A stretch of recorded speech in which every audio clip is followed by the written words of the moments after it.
Tá vendo, Coríntios? Vocês estão tão empolgados aí que vocês acham que podem esquecer da parte fundamental do uso dos dons, que é o amor, tá? O amor. Quando é que Deus me usa? Quando eu amo mesmo, tá? Quando você faz milagre sem amor, é o diabo que está te usando, no caso, tá?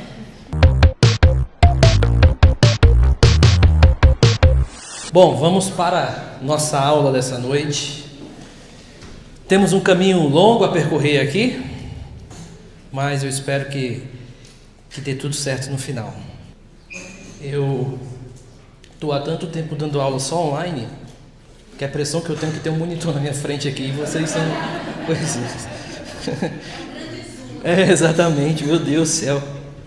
Bom, por volta de uns 10 anos atrás, ou um pouco mais, um grande acontecimento ocorreu em terras do Brasil, que foi a publicação de uma dublagem, na verdade era com legenda da pregação do Paul Washer, pregação chocante. Naquela época, muitos que estavam em igrejas neopentecostais começaram o que a gente chama de imigração para o movimento reformado. Então eles saíram desses movimentos, começaram a escutar a pregação do Paul Washer, John Piper e outros, e foram impactados com o estudo da palavra, Esse processo, então, fez com que eles olhassem para a igreja deles, começassem a fazer avaliações com relação à igreja deles e migrassem para igrejas ditas reformadas. Na época eu estava morando em Fortaleza, Ceará, e lá houve uma imigração gigantesca de pessoas que saíram desse meio, do meio mais neopentecostal, para o meio reformado. Acontece que quando a maioria dessas pessoas saíram, pelo menos uma grande massa, saíram e eles começaram a entrar no movimento reformado, uma coisa aconteceu muito curiosa, que foi o fato de que eles foram confrontados com as experiências espirituais deles. Eles tiveram experiências espirituais no passado e o embate que eles tiveram com o movimento reformado fizeram com que eles começassem a questionar as experiências que eles tiveram. E muitos começaram a negar essas experiências. Eles começaram então a esse processo de negação porque eles se depararam com Paul Washer, com algumas coisas que ele dizia sobre experiências espirituais. Eles começaram a ouvir, por exemplo, grandes pregadores do Brasil, do qual eu tenho muito respeito, como o Dr. Augusto Nicodemos, Marcos Branconato e outros que negam as experiências dos dons espirituais. E eles começaram a pensar o seguinte: bom, se eu estava numa maior loucura na minha igreja neopentecostal, agora eu vou confiar tudo que eles ensinarem, vou abraçar tudo que eles ensinarem. E aí começou um grande problema, que foi a imigração para dentro do meio reformado, abraçando o pacote inteiro. E abraçando o pacote inteiro que eu digo eu vou negar tudo que eu tive e eu vou abraçar tudo que se diz reformado sem pensar muito, porque afinal de contas eu nunca aprendi nada e agora chegou a hora de eu aprender com eles. O problema não foi necessariamente abraçar tudo. O problema foi como isso aconteceu. Boa parte que abraçou, por exemplo, o presbiterianismo como um todo, abraçou sem a reflexão necessária. Se no tempo do neopentecostalismo não havia reflexão necessária com relação à Bíblia, quando passaram muitos, quando foram para o movimento reformado, também não tiveram a reflexão necessária para dizer: bem, eu respeito tal pregador, mas será que a argumentação dele é a mais convincente? Será que eu estou convencido da argumentação dele ou o nome dele é que está me convencendo dessa argumentação? Como alguém muitas vezes me disse na internet: mas você está errado, o doutor Augusto Nicodemos crê nisso, então, e você crê diferente, então você é o errado, ele é o certo, o argumento da autoridade, por exemplo. E eu dizia o quê? O que é que eu dizia? Bom, é verdade mesmo, ele tem mais autoridade que eu, então o que é que eu vou fazer com um argumento desse tão brilhante? Mas esse nível de falta de reflexão no meio desse meio fez com que uma outra coisa acontecesse, que alguns antropólogos cristãos, mais do Canadá, estão percebendo, que é um movimento diferente, que é o de sair do meio mais reformado com R maiúsculo e passar de volta para o meio mais carismático e o meio mais pentecostal. E aí eu até digo assim: beleza, isso me parece legal, o sentido de que muitos que estavam negando aquelas experiências agora vão dizer o seguinte: peraí, deixa eu refletir isso melhor. Será que nada daquilo que eu tive, nada daquilo que eu passei, realmente nada daquilo importou? Será que eu vou entrar nessa? Então essa reflexão ela é boa. ela está acontecendo. Só que ela também pode ser perigosa. Por que ela pode ser perigosa? Porque ela pode estar também sendo sem a reflexão necessária. E o que eu quero dizer sobre reflexão necessária? E aí você está anotando, isso é uma coisa que eu digo para todos os meus alunos, você vai notar aí a seguinte diferença, a diferença entre conhecimento e convicção. Você vai anotar isso nos umbrais da sua porta, manda fazer um crochêzinho bonito, conhecimento e convicção, é diferente. Bom, o exemplo que eu dou sempre é quando eu participo de... Agora que eu cheguei a ver esse número aqui na minha frente. Eu sou meio intimidador, ele me intimida, tá? Números me intimidam. Bom, o exemplo que eu dou sempre é quando eu estou em bancas de sabatina de alunos que estão entrando no ministério. Então, geralmente chama professores para poder sentar na banca e ficar fazendo pergunta para o aluno até ele chorar ou desistir ou correr, né? A gente fica nessas opções. Só que sempre quando eu estou nessas bancas, eu sempre procuro no aluno não conhecimento, mas convicção. Porque no final do curso, o que interessa é se você saiu convicto e não só informado. Qual é a diferença entre conhecimento e convicção?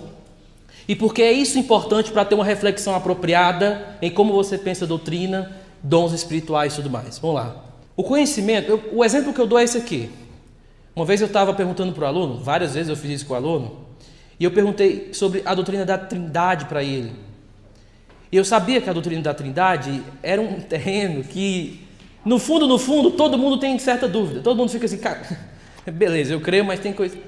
E aí eu disse para ele, cara, me prova a doutrina da Trindade aí em João 1:1. Eu dei o texto para ele, não devia ter feito isso, mas eu dei o texto para ele. Prova que eu não estava sendo satânico na hora. E aí, e o verbo se tornou carne, vai. Aí ele falou lá bem direitinho. E eu disse a seguinte pergunta para ele. A pergunta que eu fiz foi: tem certeza? E ele começou a tremer, começou a ficar nervoso. E ele disse assim: mas espera aí, tem certeza que é isso mesmo? Não tenho. Inclusive, eu disse: não, o que o professor disse não interessa. Você realmente acha que esse texto diz isso? Esse texto aí? Outro podia dizer, mas esse aí? E ele começou a dar um parafuso. Eu sabia que ele estava nervoso. Eu fiquei nervoso por ele, que eu achei que ele ia apostatar na hora. E eu disse assim, cara, eu não quero ser responsável por um aluno, sei lá, né, ficar herege. Mas, naquela hora, eu estava cobrando dele convicção, não conhecimento. Porque a convicção, ela é construída por um complexo de coisas. E desse complexo de coisa é essa. Anote aí. Sempre saber bem o que o outro crer. O que o diferente crê. Por que o outro crê do jeito que ele crê e eu não creio daquela forma? A melhor forma da construção de convicção é quando você aprende o que o outro sabe e não só o que você acha que deve saber. Em outras palavras, você deve aprender o oposto. Aprender sobre continuismo é aprender bem sobre cessacionismo. Aprender sobre um determinado assunto é aprender bem sobre o seu oposto. É a única maneira da gente dizer o seguinte: eu sei porque eu sei disso. E eu sei porque eu creio nisso. Por quê? Porque eu tenho opções, eu sei das opções, mas eu sei porque aquela opção é a melhor. Então, existem muitas outras coisas aqui para a gente falar sobre convicção, mas sempre aprenda isso. Na teologia, não dói você aprender o diferente, o outro. A outra tradição. O tanto de espantalho que tem na tradição luterana não é brincadeira. Eu tenho amigos luteranos que eles ficam assim, cara, eu não sei nem o que defender do luteranismo, porque todo mundo entendeu errado muita coisa que a gente crê. Porque é um nível de telefone sem fio que se fala sobre uma tradição e acaba que ninguém sabe mais o que aquela tradição ensina. Beleza. Então o que eu estou dizendo para você é que o nível de reflexão necessária é quando eu sei bem o outro lado, o oposto. É quando eu sei o outro bem, eu não sei no espantalho. Então, por exemplo, na internet, eu tenho esse voltado para a internet, e muita gente fica dizendo que eu creio em coisas que eu não creio. Pensando, mas o senhor não acredita nisso? Sobre ontem foi uma que eu fiquei assim. Os caras falaram, não, só pode ser outro Guilherme, cara, isso aí. Eu não creio nisso não. Criaram um espantalho sobre mim. Aí a minha reflexão é sempre a seguinte: e o tanto de espantalho que eu tenho sobre os outros aqui, talvez não seja brincadeira. Sabe por quê? Porque quando eu não sei bem o outro, ele fica um espantalho. Aí é fácil dizer que ele está errado. Entende? É a traição dos intelectuais. Para que eu firme bem a minha perspectiva, eu crio o espantalho da outra para ela ficar tão horrível que eu tenho orgulho da minha. É por isso que é necessário você aprender bem o outro, da forma correta, do jeito que tem que ser. Isso se chama construção de convicção. Bom, dito isso, eu vinha pensando nisso no carro, a gente ia entrar direto no slide. Aí eu disse assim, eu preciso falar nisso porque a gente vai falar de algo, e eu quero falar do cessacionismo aqui para vocês, e eu quero falar mesmo assim, eu não creio no que eu vou dizer, só para deixar muito claro, tá? Ainda que no meio você comece a ter a impressão do que eu creio, não cai nessa. Eu estou tentando te convencer. Bom, para lidar então com o oposto, que é o cessacionismo, eu quero usar aqui um cessacionista chamado Thomas Schreiner. Thomas Schreiner é um cessacionista, é uma pessoa que eu respeito muito, ele tem teologias e teologias brutas do Novo Testamento, e ele é uma pessoa muito simpática. Tem a foto dele aqui? Ele é uma pessoa muito simpática. Você vê essa pessoa? Olha só, que simpático. Nem parece que é sensacionalista. Nem parece. Eu pensei, eu não ia dizer isso não, mas já que você disse. Ele é uma pessoa educadíssima. Se tem coisa bonita no mundo, é teólogo educado e polido. Educado, sabe? Bom, dito isso, vamos lá. Eu vou usar o Thomas Schreiner, por quê? Porque ele é considerado o melhor cessacionista da atualidade, no sentido de argumentação. Ele é muito responsável, ele é muito respeitado por uma pessoa que ela é tão sensacionista que eu acho que na casa dela deve ter vários posts sensacionistas, com todo respeito, John MacArthur. Então, ele é muito... Né? Então, assim, ele é respeitado por ele. Então, por isso que é uma pessoa que eu considero muito. Ele tem um livro em português, um livrozinho pequenininho, ele é bem fininho, mas muito efetivo. Bom, a primeira coisa que o Thomas Schreiner fala no livro é a seguinte: não há ensinamento definitivo na Bíblia de que eles cessaram, falando sobre o dom. Podemos até esperar que durem até a segunda vinda. Aqui é o que eu chamo de honestidade. Esse cessacionista está dizendo, não há ensinamento definitivo na Bíblia de que eles cessaram. Podemos até esperar que eles durem até a segunda vinda. Por que isso é importante? E por que isso aqui é educado? Porque ele está se abrindo para o diálogo. Na medida em que você começa a seguir um teólogo que não é humilde para se abrir para o diálogo, para de seguir, ele vai te influenciar para o mal. Para o mal mesmo, você vai ficar uma pessoa pior do que qualquer outra coisa, tá? Então, cuidado. Ah, não, mas o senhor viu ele no debate lá o cara coloca o outro e ele fala tão bem que o outro se cala, de tão ignorante que ele é. Aí você está admirando uma pessoa assim? Bom, não há ensinamento. Então, primeira coisa, esse é um assunto para Thomas Schreiner aberto. A argumentação dele vai ser: eu vou defender que os dons cessaram, mas eu posso estar errado. Aqui está o espírito da teologia. O espírito de uma coisa que vai funcionar, do que eu chamo de, ecumenismo, no sentido cristão da coisa, de que, então eu vou conviver com você bem, porque no final de contas, quando a gente chegar no céu, vamos ver quem vai estar errado no final das contas, mas vamos continuar juntos aqui. Bom, qual é o primeiro fundamento do cessacionismo? E aqui eu digo da principal escola cessacionista. Está lá em Efésios 2:20. Quando a gente está pensando em dons espirituais e argumentação pró ou contra os dons espirituais na atualidade, a gente pensa em Efésios 2:20. Lá, o texto fala sobre a fundação dos apóstolos e dos profetas. Então, o argumento ele é bem simples, tá? Um argumento bem simples. Bom, imagina que... Está filmando, vai ficar meio ruim, né? Imagina que esse celular aqui é o fundamento. E eu vou chamar esse celular de apóstolos e profetas. Imagina que essa água aqui é a igreja. Então, a igreja foi colocada em cima desse fundamento, chamado o quê? E profetas. Só que é o seguinte, eu não posso ter outros fundamentos. Fundamento é fundamentos. Foi colocado primeiro e tem que ficar lá. A igreja já foi fundamentada. Para que apóstolo, para que profeta?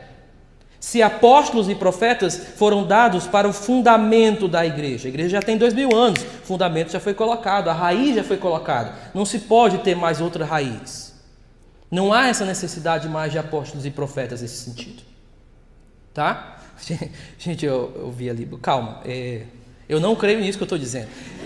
Você precisa entender aquilo que eu disse do começo, que eu vou ficar falando, vai ficar parecendo que eu... Bom... Então, o fundamento é o seguinte: apóstolos e profetas estão aqui, e aqui está a igreja, beleza? Beleza. Agora, os profetas, eles eram usados por dons, os apóstolos também. Qual eram os dons que os profetas eles eram usados? Os dons revelatórios, os dons de revelação, tá? Então vamos lá. Se aqui eu tenho o profeta como fundamento e a ferramenta do profeta eram os dons de revelação, então esses dons revelacionais cessaram. Que dons eram esses? Profetas, línguas, palavra de sabedoria, palavra de conhecimento, qualquer coisa que envolva revelação cessou. Por quê? Os profetas que estavam aqui como fundamento também cessaram. Só tem um fundamento, não posso colocar um outro fundamento. Então é nesse fundamento aqui que estabeleceu a igreja. E esse fundamento foi colocado pelos profetas, que usavam alguns dons, que eram os dons revelacionais, que eram os dons de profecia, que eram os dons de línguas. Beleza? Qual é a argumentação então? Que se profeta cessou, línguas também cessaram. E qualquer outro dom de revelação. Beleza? Legal, né? Bom, aí tudo fica assim, não, claro que não. Que isso, gente? Tem que achar legal essa argumentação. Eles estão tentando argumentar pró eles. Acho muito bom isso. Bom, você tem os profetas e você também tem o quê? Os apóstolos. Qual eram os dons dos apóstolos? Eles tinham dons revelacionais, mas principalmente os de curas e milagres. Então, se os apóstolos eram usados com curas e milagres, e eles cessaram porque o fundamento só tem um e foi colocado no início, eu já não tenho mais nenhum dom de milagres, eu não tenho nem mais um dom de cura, nem mais um dom revelacional. Então, você precisa imaginar assim, na construção do pensamento é o seguinte: como base eu tenho apóstolos e profetas que funcionaram lá no início da igreja, beleza? E junto com eles, todos os outros dons ficaram lá, porque esses dons eram usados por eles, usados pelos profetas e usados pelos apóstolos. Existem vários problemas nessa argumentação, problemas textuais. Mas vamos ver aqui o que Thomas Schneider diz. Acho que vocês vão vendo aí, né? Olha o que ele diz: concluo que tudo o que precisamos saber para a salvação e santificação nos foi dado através do ensinamento dos apóstolos e dos profetas, e que este ensinamento é agora encontrado nas Escrituras. Então o que ele está dizendo? Os apóstolos e os profetas, que eram usados com aqueles dons, deram para a gente tudo o que nós precisamos saber como igreja para a vida e para a santidade. Ou seja, nós não precisamos de nada mais, de outra coisa. É o que eles vão dizer de suficiência das Escrituras. O que é a suficiência das Escrituras, portanto, para o Thomas Schneider? Para o Thomas Schneider, por exemplo, é que, de maneira geral, sem explicar muito, é que a Bíblia, ela tem tudo o que eu preciso, especificamente, para a minha santidade e para a minha salvação. Eu nem sei por que eu discordaria do Thomas Schneider aqui. Você vai ver que ele é muito continuista, esse cara. Vamos continuar para você ver. Continuando então. O que algumas pessoas atualmente chamam de profecias são, na verdade, impressões de Deus. Ele pode usar impressões para nos orientar e nos conduzir. Mas elas não são infalíveis e devem ser sempre testadas à luz das Escrituras. Eu disse que ele parece bastante continuista, né? Então você observa que ele dá uma definição para a profecia aqui, que foi muito contestada pelos próprios colegas, mas que faz sentido. O que ele quer dizer? O Thomas Schneider para mim é humilde, que ele está dizendo, olha, Deus ainda fala, ainda existem impressões divinas. Mas não vamos chamar isso de revelação canônica para santificação e salvação. Isso já foi dado, não preciso disso. Vamos chamar isso de impressões divinas. Eu concordo com isso que ele falou, no sentido de que faz sentido. Eu também chamaria profecia, se me botasse num beco junto com os sensacionistas, eu dizia, olha, é verdade, é impressões, não é profecia. E eu ficaria muito tranquilo dentro de mim. Porque o que a gente quer falar com profecia, às vezes, é humildade. Mas eu não quero entrar um pouco nisso, né? Às vezes o que a gente quer falar com impressões em vez de profecia é porque eu posso estar errado. É algo assim, eu posso não estar... Mas o Thomas Schneider usa de certo. Não, Deus, ele fala por meio de impressões. Beleza, vamos para frente. Aí ele diz o seguinte, veja o argumento. Se os profetas eram responsáveis pelos dons de revelação e profecia, o que eram as línguas? Aí ele diz o seguinte, parece então que os dons de profecia e de línguas estão intimamente relacionados. Se a profecia já cessou, então é provável que as línguas também tenham cessado. Observe sempre o seguinte, sempre que você estiver lendo um livro de teologia, sempre, e o autor colocar assim, se isso aconteceu, logo é óbvio que isso tem que acontecer. Aí você já para um pouco. E você vai fazer a seguinte pergunta, tem certeza que uma coisa pede a outra? Mas não só isso. Dentro dessa argumentação, o Thomas Schneider está deixando claro para mim que ele não tem base para dizer que as línguas cessaram e ele precisa ligar isso à profecia. Porque a única base que ele tem é a profecia cessando. Entende? Se a profecia cessou, e eu não tenho versículo nenhum para as línguas.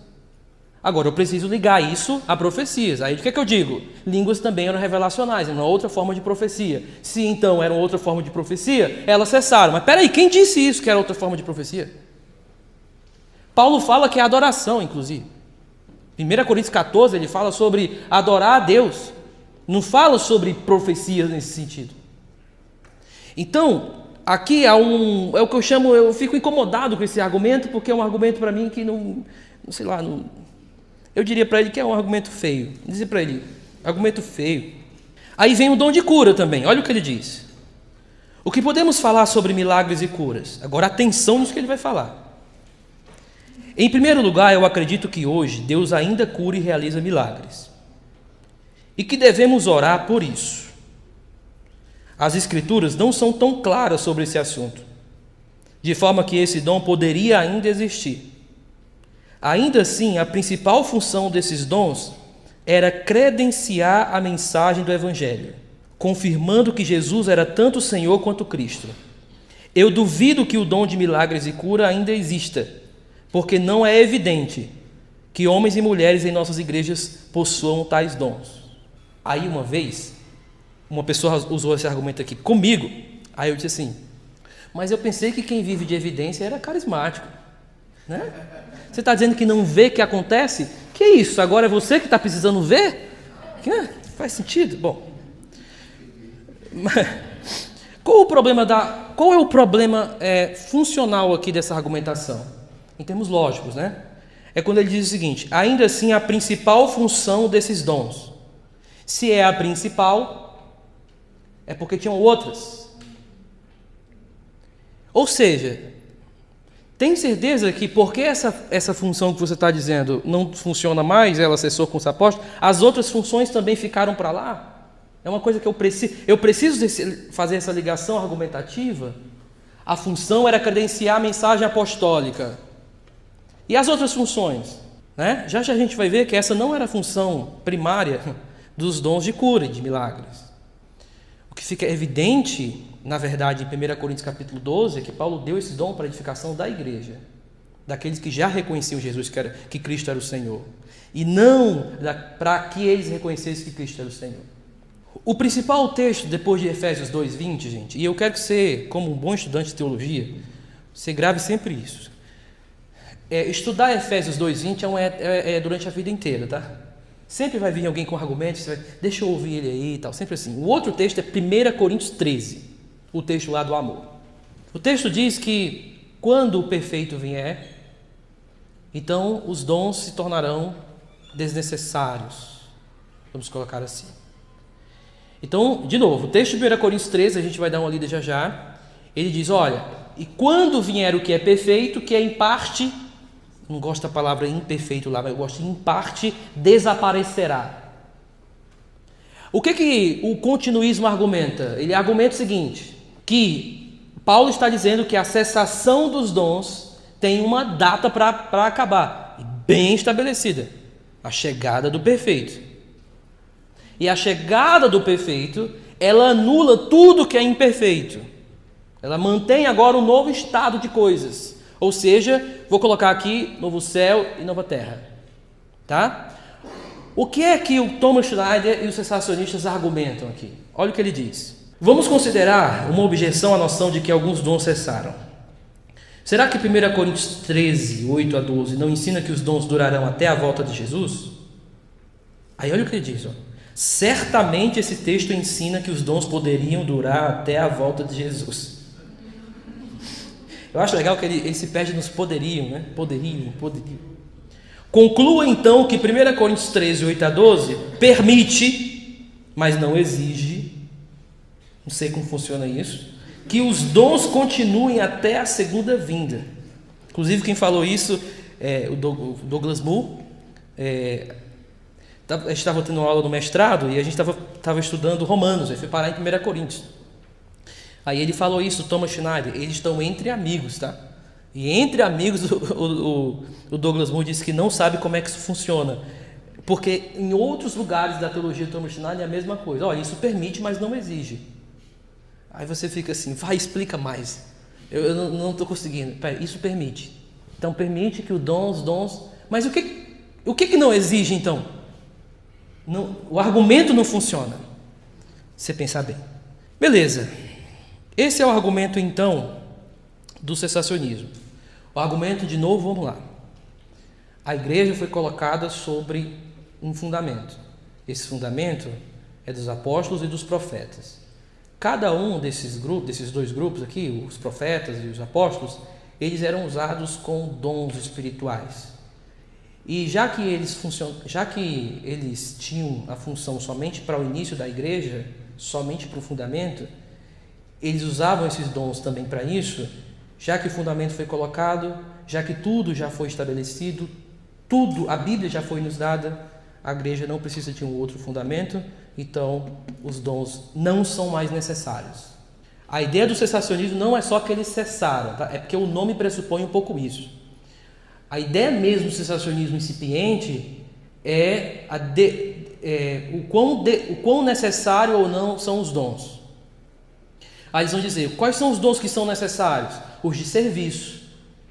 Qual o outro dom que é necessário? Um dom de fé, talvez. Ou aí eles vão selecionando alguns dons. É por isso que cessacionismo não significa que todos os dons cessaram. Significa que os dons revelacionais e os dons de cura cessaram, mas outros dons ainda continuam. Tá? Os dons que eles vão chamar na categoria de dons naturais. Dom de misericórdia, por exemplo. Bom, e aí eles vão dizer, tá, e o texto de 1 Coríntios que fala que quando o perfeito vier, e diz que os dons cessariam com a chegada dele, como é que eles argumentam? Essa argumentação do Schneider, ela é fundamentada numa coisa. Ele vai dizer o seguinte: a estrutura, aí eu não vou explicar isso, tá? A estrutura grega do texto pressupõe que os dons,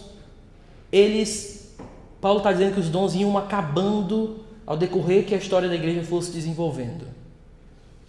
De onde é que eles tiram isso? Quando Paulo usa a voz média do grego. Tem a voz ativa, a voz passiva e a voz média no grego. Aí ele diz que a voz média pressupõe do verbo de que os dons iam acabando.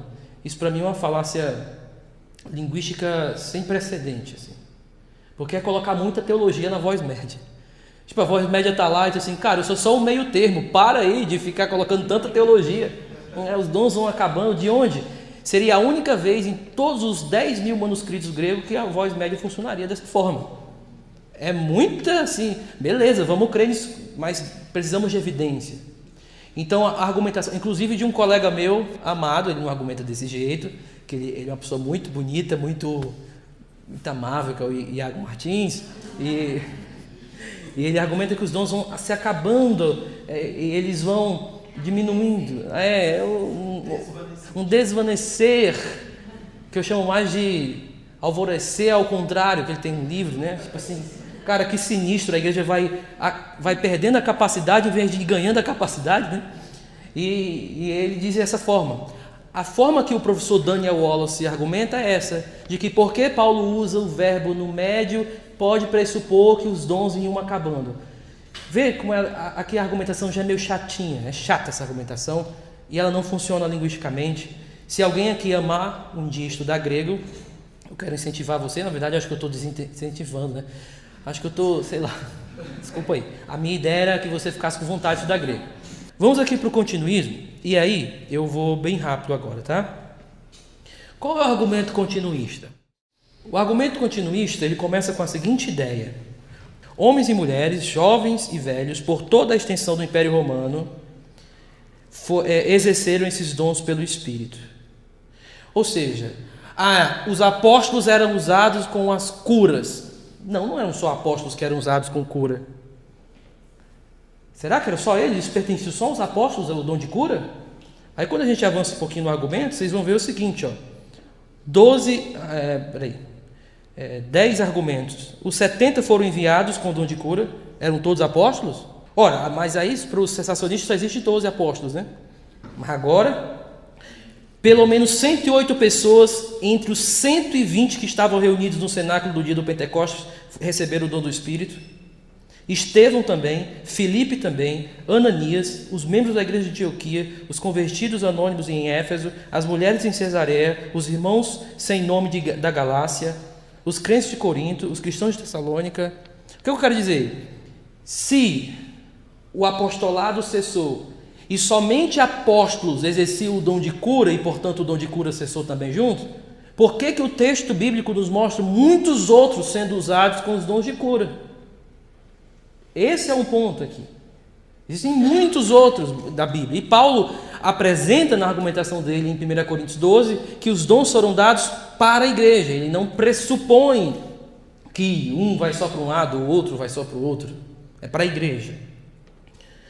Bom, se eu fosse resumir assim, o que é o continuismo para mim, depois desses anos dando aula, o continuismo se resume nessa ideia. Devemos também considerar o propósito explícito e muitas vezes repetido dos dons do Espírito, a saber, a edificação do corpo de Cristo.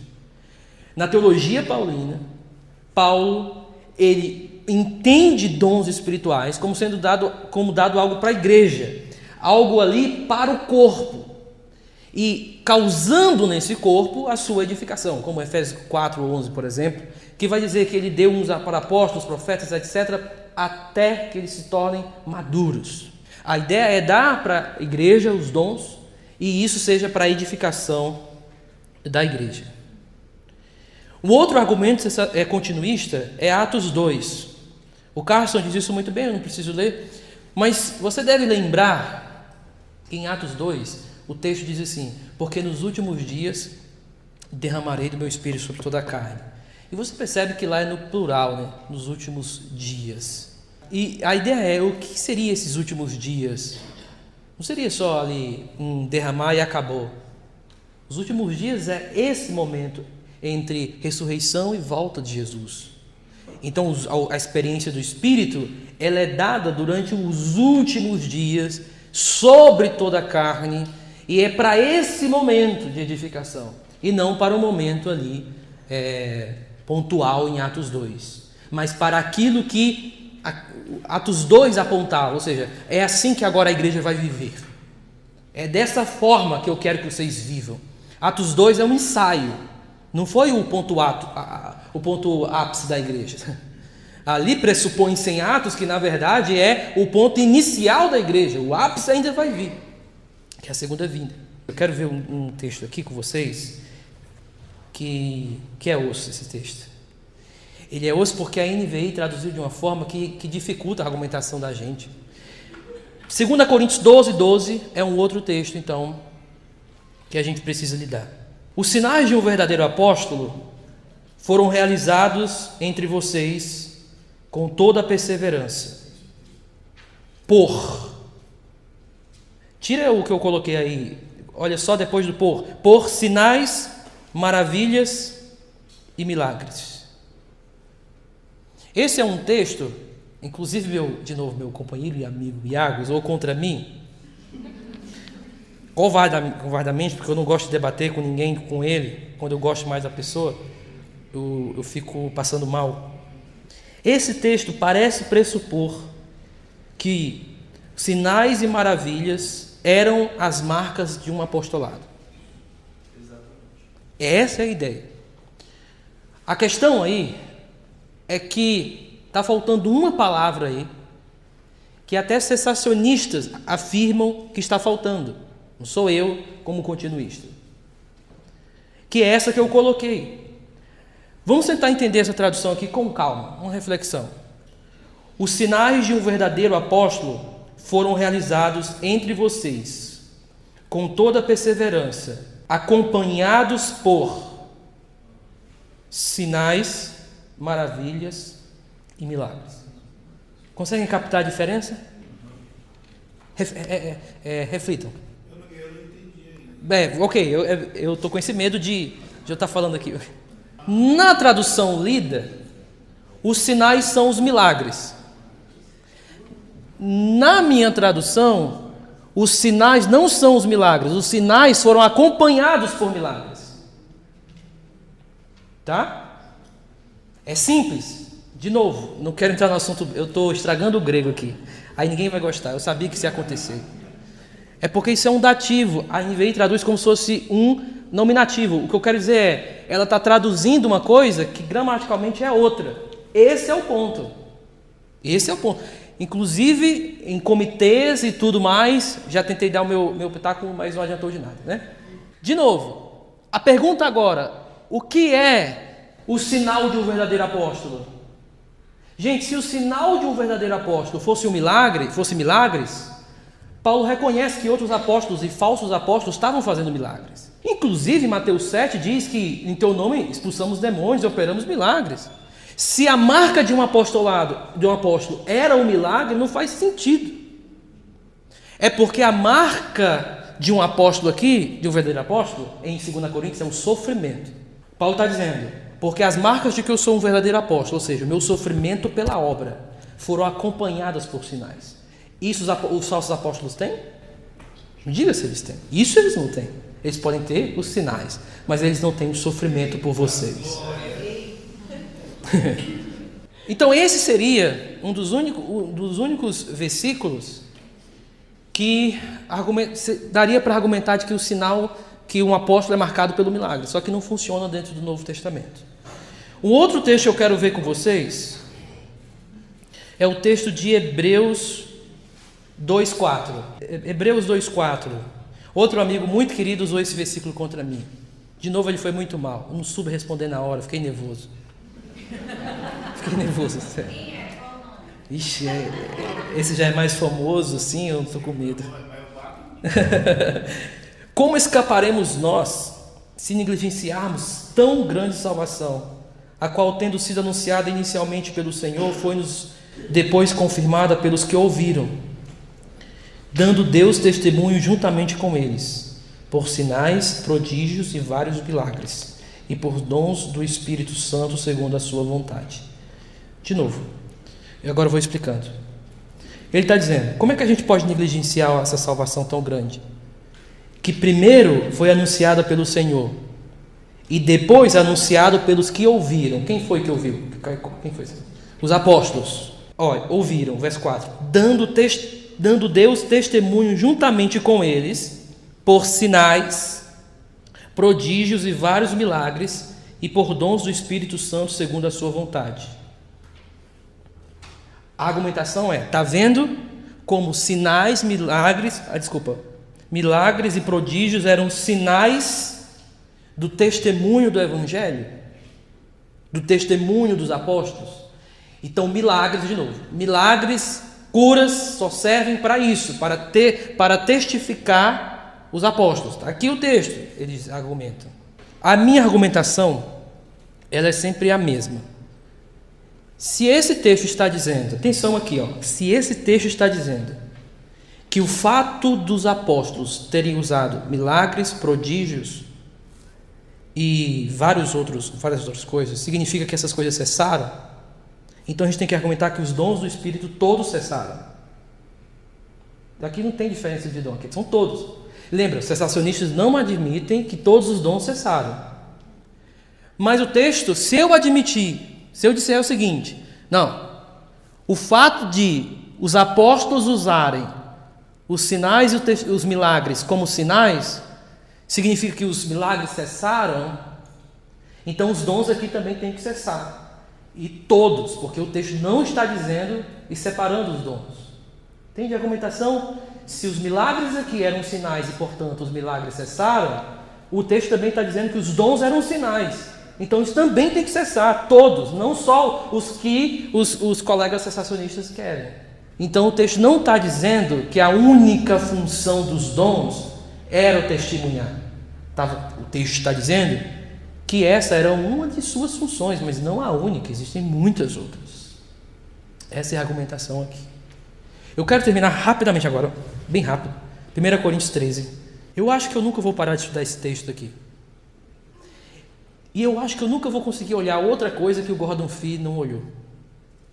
Portanto, se você é um aluno de teologia e não conhece Gordon Fee, 1 Coríntios, nesse texto aqui, é algo que eu digo que é o que eu acho que um comentarista chegou mais próximo da inspiração de um comentário. Isso ficou pesado, não foi? Mas é por aí. É que às vezes é. Bom, vamos lá. Eu quero ir direto para o ponto aqui. Verso 8. O amor nunca perece, mas as profecias desaparecerão. As línguas cessarão. O conhecimento passará. Pois em parte conhecemos e em parte profetizamos. Quando, porém, vier o que é perfeito, o que é imperfeito desaparecerá. Quando eu era menino, falava como menino, pensava como menino e raciocinava como menino. Quando me tornei homem, deixei para trás as coisas de menino. Agora, pois, vemos apenas um reflexo obscuro, como em espelho, mas então veremos face a face. Agora conheço em parte, então conhecerei plenamente, da mesma forma como sou plenamente conhecido. Queridos, o que Paulo está dizendo bem rápido aqui é, olha, o amor ele vai durar bem muito. Então valorizem mais o amor. Os dons vai chegar um tempo que eles vão se tornar desnecessários. Aí Paulo aqui fala a metáfora do menino e do homem adulto. Os meus colegas cessacionistas, eles argumentam que aqui Paulo está fazendo um paralelo para a maturidade da igreja. Então eles vão dizer o seguinte, o perfeito aí não é o cânon, não é nada disso, mas é a maturidade, o estágio maduro da igreja. Ou seja, quando é que os dons vão cessar? Quando o perfeito vier. E o que perfeito é esse? É o estado de maturidade da igreja, tá? Esse estado de maturidade. E que estado de maturidade é esse? Aí eles vão dizer, deu de cara que bateu junto com o cânon fechado, a Bíblia. Quando a Bíblia fechou, então a gente chegou nesse estágio de maturidade revelacional sem precisar de mais nada. A ideia então que Paulo está dizendo é o seguinte, tá vendo? Eu era menino, falava como menino, mas vai vir um estágio de homem. de maturidade. E, portanto, Paulo está falando aqui, não é sobre o escatol. Paulo está falando sobre a maturidade da igreja, um estado de maturidade, quando a igreja se tornar um homem. O problema disso é que Paulo não parece estar usando essa metáfora assim. Menino e homem aqui são duas eras. Menino é a era de agora. Menino é a era do incompleto, do em parte. Esse é o menino. É por isso que ele diz, em parte nós conhecemos, em parte nós profetizamos, porque nós estamos no momento ainda de menino. Mas a gente vai chegar no estado de maturidade, onde a gente não vai mais precisar, não vai ter mais falta de nada. Ou seja, e quando é que esse outro estágio? Lá no fim, a outra era, a era de completude, de perfeição. Então, Paulo não usa menino e homem como a igreja vai ficar madura em algum momento da história da igreja e os dons vão se tornar desnecessários. Não faz sentido isso. A ideia de Paulo aqui é mais, nós somos meninos agora. Meninos. Isso diz muito sobre como nós devemos usar os dons. O fato da gente estar desse lado da era da igreja aqui ainda, sofrendo e com incompletudes da alma, significa que a gente tem que ter muito cuidado com a maneira em que a gente utiliza os dons de Deus. Tá? E aí Paulo está dando uma bronquinha nos Coríntios, dizendo o seguinte, tá vendo, Coríntios? Vocês estão tão empolgados aí que vocês acham que podem esquecer da parte fundamental do uso dos dons, que é o amor. Tá? O amor. Quando é que Deus me usa? Quando eu amo mesmo. Tá? Quando você faz milagre sem amor, é o diabo que está te usando, no caso. Tá? Vamos terminar. Senhor, muito obrigado por esse tempo. Muito obrigado por essas reflexões. Que esse seja apenas o primeiro estágio para que os meus irmãos aqui possam ter reflexões mais profundas. Em nome de Cristo. Amém.